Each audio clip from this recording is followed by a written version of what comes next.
Nah, itu biasanya kalau ada benda-benda buhul yang memang tidak kita ketahui bentuknya, tidak ketahui ada di mana gitu ya. Insya Allah dengan media atau syariat daripada garam kulhugeni ini bisa dibasmi secara otomatis gitu ya.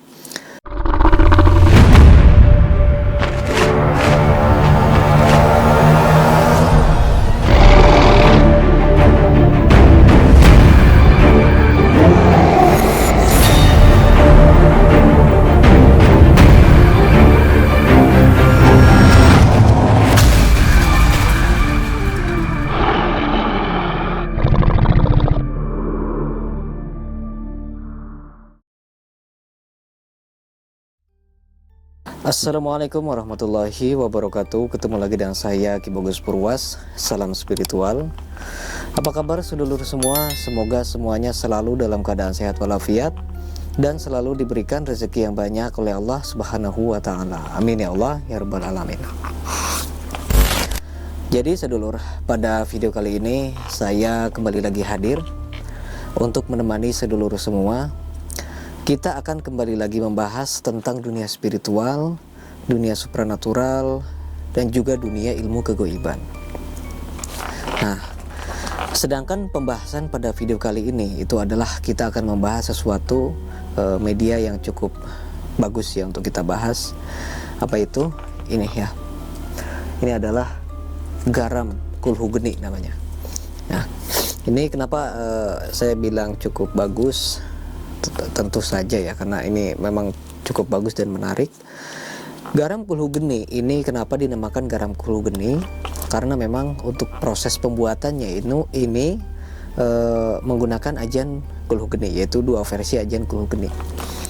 Mungkin sedulur sudah pada tahu ya, sudah pada mendengar apa itu ajian kulhugeni, karena sudah tidak asing lagi di dunia spiritual itu.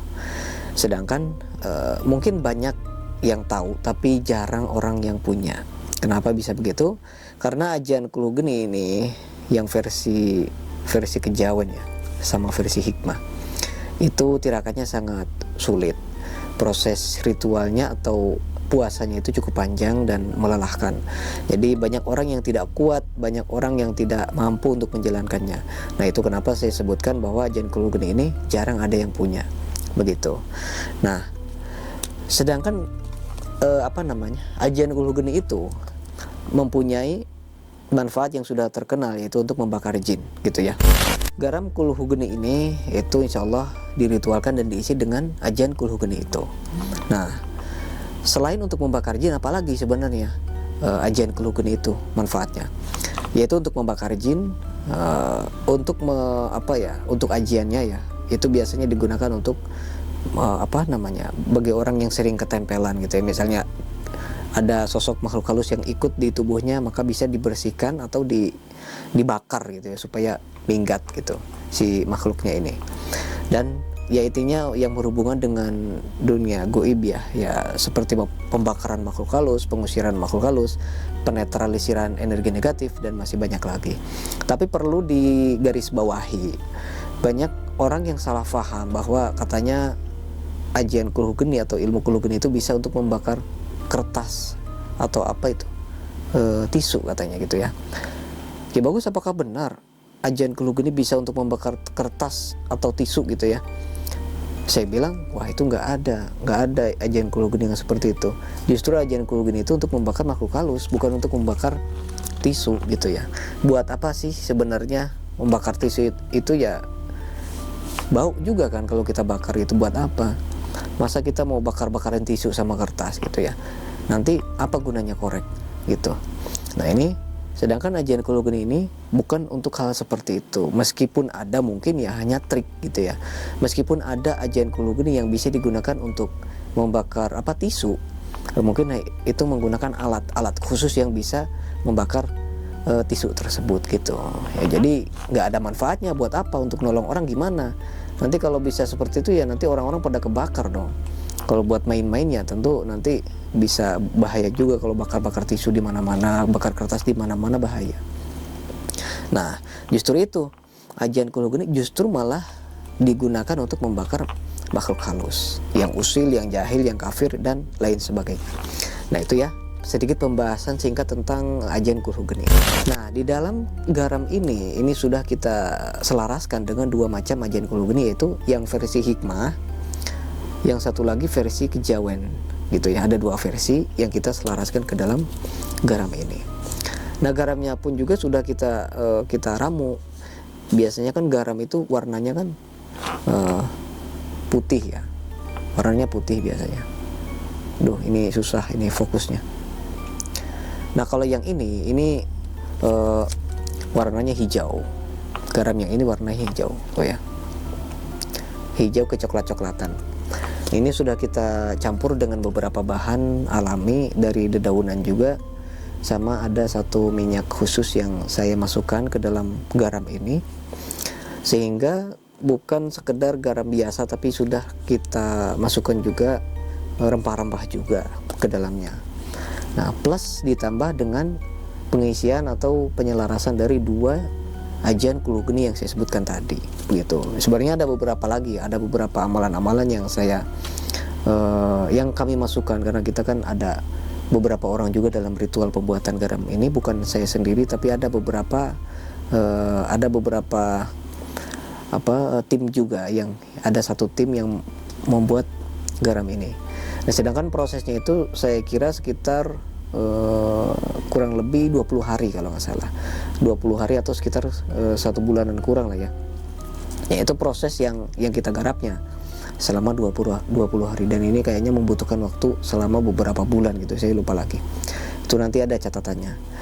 Nah, ini sedangkan manfaat dari garam Kulhu Geni ini tidak beda jauh dengan manfaat dari ajian Kulhu Geninya sendiri gitu, sedulur. Nah, ini kan bisa dilihat ya, ini besarnya juga cukup besar, ukurannya juga ini menggunakan toples ukuran 430 mili atau sekitar setengah liter. Nah, ini kalau digabung jadi satu kayak gini berarti udah sekitar 1 liter lah ya, sekitar 1 liter kurang sedikit ini. Nah, makanya insya Allah satu botol ini bisa digunakan untuk mensyariati gitu ya, mensyariati rumah yang bisa terbilang besar gitu ya ukurannya, karena ini nanti digunakan untuk ditabur-tabur, sedulur. Ini nanti buat ditabur sekeliling rumah gitu ya, secukupnya ya. Tapi kalau sedulur misalnya rumahnya terlalu besar, misalnya rumahnya itu tergolong sangat besar lah gitu ya, maka bisa menggunakan 2 atau 3 toples agar hasilnya lebih maksimal. Tapi kalau untuk rumah-rumah yang normal, yang biasa gitu ya, 1 toples aja udah cukup.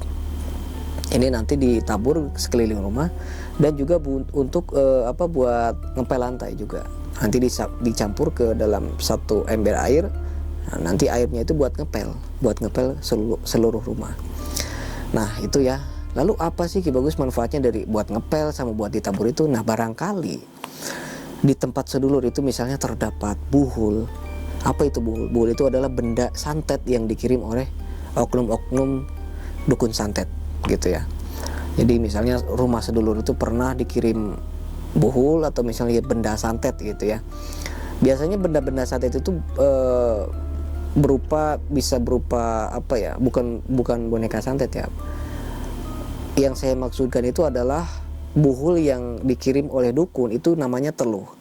Jadi teluh itu biasanya berisikan sesuatu yang gatal-gatal seperti padi, terus kemudian ada juga tanah-tanah, terus ada juga seperti jarum-jarum kecil atau paku-paku gitu ya, banyak. Tergantung dari niat orang yang mau mencelakainya. Apakah niatnya itu untuk sakit-sakitan, apakah niatnya itu untuk menutup usaha, atau niatnya seperti menutup jodoh, jalan rezeki dan lain sebagainya. Itu macam-macam bendanya. Tapi kalau niatnya untuk supaya sakit-sakitan, itu biasanya si dukun itu ngirimnya yang tajam-tajam, paku, terus kemudian jarum jahit, terus banyak lah macam-macam ya, bentuknya macam-macam. Nah, itu biasanya kalau ada benda-benda buhul yang memang tidak kita ketahui bentuknya, tidak ketahui ada di mana gitu ya, insya Allah dengan media atau syariat daripada garam Kulhu Geni ini bisa dibasmi secara otomatis gitu ya. Nah, Terus kemudian itu ada ya, banyak ya rumah-rumah yang ketika kita tempati itu banyak sekali mengandung unsur energi negatif di situ. Mungkin sebelum kita membangun rumah itu, bahkan sebelum orang tua kita membangun, mungkin ketika lahan tersebut masih kosong, belum ada apa-apa. Nah, bisa jadi kemungkinan zaman dulunya itu pernah digunakan untuk hal-hal yang kurang baik. Misalnya untuk membuang biasanya kan ada orang yang diruat gitu ya, dibersihkan dari energi negatif, dibersihkan dari jin. Nah, biasanya jinnya ini sering kalau orang zaman dulu itu dibuangnya kemana gitu ya. Nah, biasanya tanah-tanah yang kita tempat itu bekas pembuangan jin gitu ya, bekas pembuangan orang-orang yang diobati santetnya gitu. Kan ada ya orang yang obati santet dimasukin ke dalam telur, dimasukin ke binatang dan macam-macam, itu dibuangnya kemana, pasti ada tempat untuk pembuangannya. Nah, itu yang bahayanya ketika dibuang di tanah kosong, terus kita bangun untuk dijadikan rumah kita atau tempat usaha, itu bahaya. Makanya terkandung banyak sekali energi negatif di situ. Bahkan nanti kita itu yang menghuni tempat tersebut itu bisa sakit-sakitan, bisa ya dagangannya kurang laku dan lain sebagainya. Insya Allah dengan sarana ini itu bisa diatasi begitu sedulur. Itu ya. Ini kemudian yang ketiga itu bisa juga digunakan untuk manusia juga. Barangkali itu ada anggota keluarga kita atau bahkan kita sendiri yang merasa terkena hal-hal negatif, misalnya diganggu jin, terus kemudian ada orang yang iseng kepada kita sehingga dia ngirim jin ke kita supaya dengan niat untuk mencelakai kita atau apa itu ya, macam-macam. Nah, itu insya Allah bisa disyariati dengan sarana garam kulhugeni ini. Caranya bagaimana? Nanti caranya digunakan untuk mandi. Kita cukup tuangkan 1 sendok ke dalam ember itu ya. 1 ember itu berisi air bersih, kemudian kita masukkan garamnya. Nanti kita gunakan untuk mandi airnya. Nah, itu sangat simpel sekali karena dalam penggunaan garam kulhugeni ya hanya seperti itu, nggak ada ritual-ritual yang meribetkan atau gimana-gimana.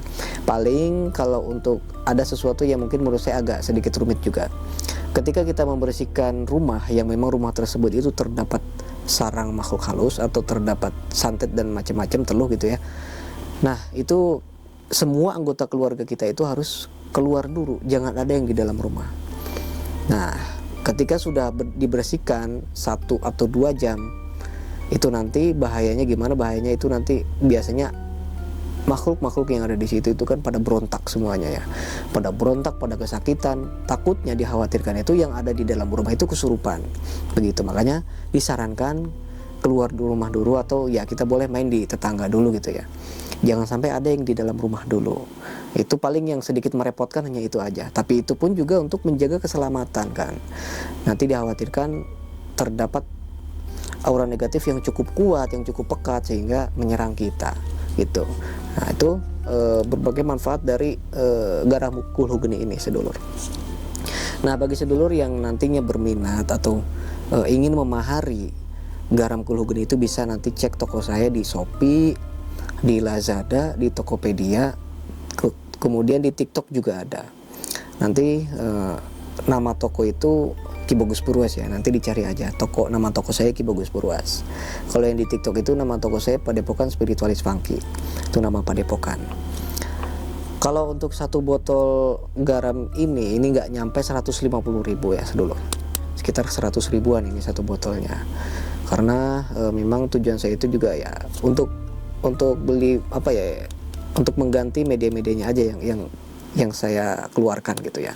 Jadi ya dengan niatan untuk membantu sesama, ini kan juga botolnya juga saya bikin, stikernya bikin, garamnya bikin, dan proses ritualnya pun ya melibatkan banyak orang gitu kan, sehingga membutuhkan banyak waktu dan banyak tenaga.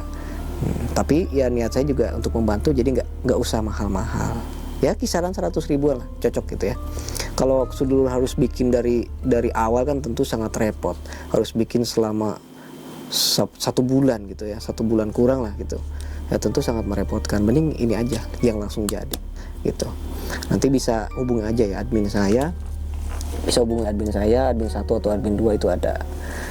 Semoga bermanfaat ya untuk semuanya, dan sedikit besarnya media ini tujuan saya untuk membantu sedulur-sedulur yang memang terkena permasalahan kegoiban gitu ya, terkena masalah goib, diganggu goib, seperti terkena santet, teluh, guna-guna dan lain sebagainya. Insya Allah dengan sarana garam kulo geni ini bisa mengatasi segala permasalahan tersebut. Begitu ya sedulur, insya Allah. Jadi media ini hanyalah sekedar syariat. Kita sama-sama berdoa, kita sama-sama berusaha gitu ya. Ya tentu tidak ada jaminan bahwa kesembuhan itu misalnya menggunakan garam kulugeni, nggak ada seperti itu. Tentu kesembuhan itu adalah milik Allah, Allah yang menyembuhkan melalui sarana garam kulugeni ini. Syariat atau ikhtiar kita, usaha kitanya gitu. Tapi kesembuhannya tetap milik Allah. Nah mungkin cukup sekian, saya Ki Bagus Purwas. Assalamualaikum warahmatullahi wabarakatuh.